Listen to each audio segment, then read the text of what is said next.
महाराष्ट्र में उद्धव ठाकरे को एक और बड़ा झटका लगने वाला है।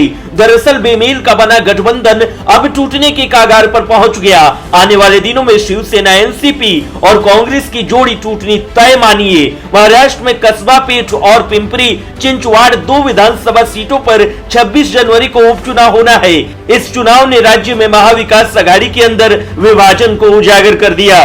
दरअसल इस महागठबंधन की तीनों ही पार्टियां कांग्रेस, एनसीपी और शिवसेना में इस चुनाव को लड़ने की होड़ लगी हुई है। उद्धव ठाकरे की शिवसेना पिंपरी चिंचवाड़ में अपना उम्मीदवार चाहती है।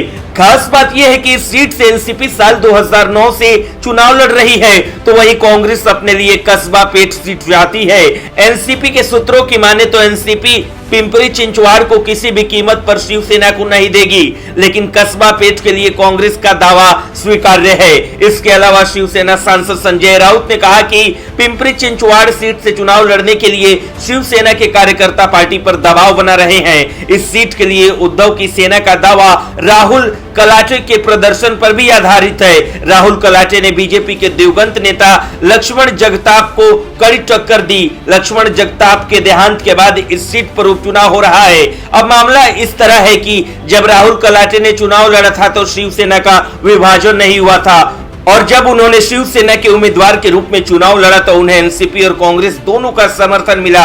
हालांकि वो जगताप से चुनाव हार गए थे, लेकिन वोट का आंकड़ा बढ़ गया।